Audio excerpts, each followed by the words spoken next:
c'est mon village. This is my village. This is Tusiana. The project is very important for my village because I was born here and there is a lot of shea around. I know that by setting up this business, I can help my village to develop economically and that this will help to bring women out of poverty.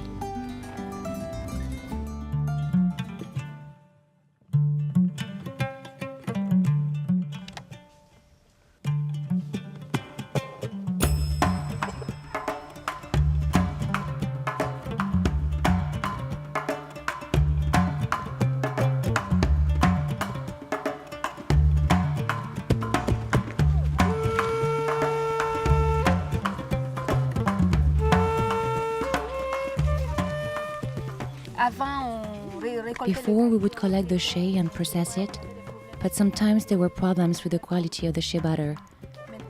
Now the butter is exported and the quality standards are much higher. The nuts are collected by women. The pulp is removed and they are boiled, dried, crushed, ground, and then churned.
Churning involves separating the butter from all the other matter in the shea kernel.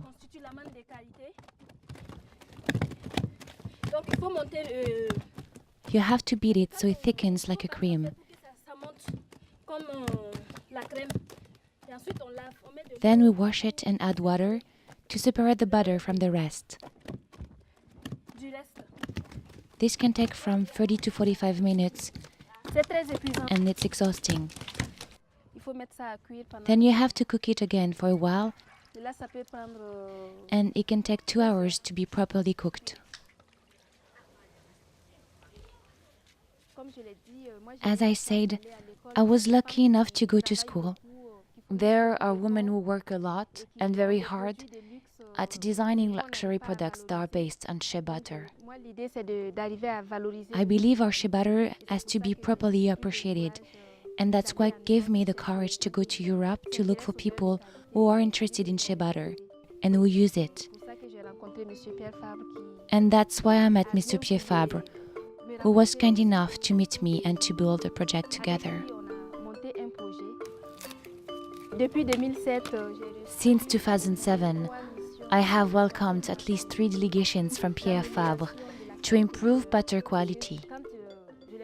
When I met him and explained my project to him, he asked me questions and I answered them. He saw the pictures I'd taken of the process and said it looked very tiring. He said, okay, if you can succeed in producing high-quality shea butter, our laboratories will buy it from you. This will enable you to make it a bit less tiring to collect, process and churn the butter, which really strains the back. He actually tried it out and said it was very tiring. We have to succeed in skipping this stage, is exactly what he said.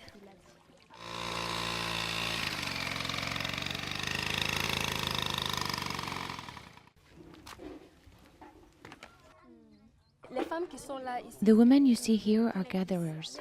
There are 200 women who gather the shea nuts.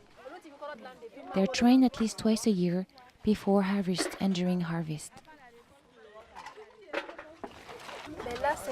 Here, you can see women being trained to process the organic shea kernels.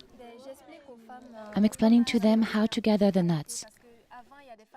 Before, women used to climb the shea trees and check them to get the unripe fruit to fall, and that's not a good thing, neither for the tree nor for the quality of the butter, because the nuts are not ripe. So the nuts have to be gathered when they fall. I'm proud of what we're doing, succeeding getting women together, raising awareness, growing good quality nuts, and achieving a good final product.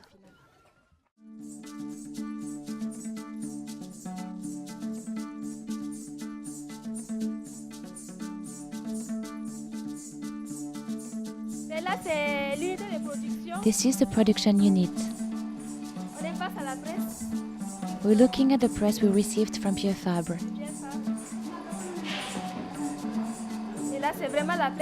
Production is really in full swing here.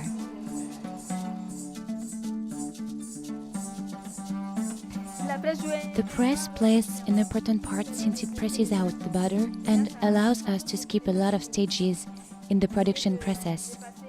Instead of having to go through the grinding, churning and cooking stages, now after crushing the kernels, we just have to heat them slightly to facilitate the pressing operation.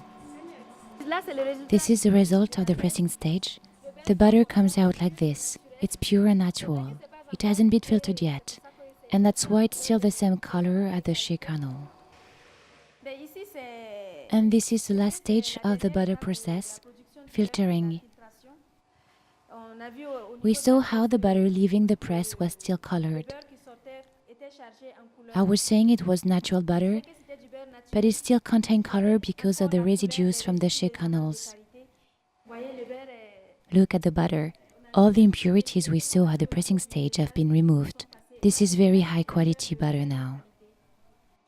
This is where the butter is packed into boxes weighing 55 pounds. Now we're arriving in the finished product storeroom. Everything you can see here is ready to send to France. Look at the boxes. You can see the name of the company and information about the butter. Our butter is organic and free trade because we buy the nuts at the right price, and the butter is sold at a price which provides a decent income to all the people involved in the supply chain.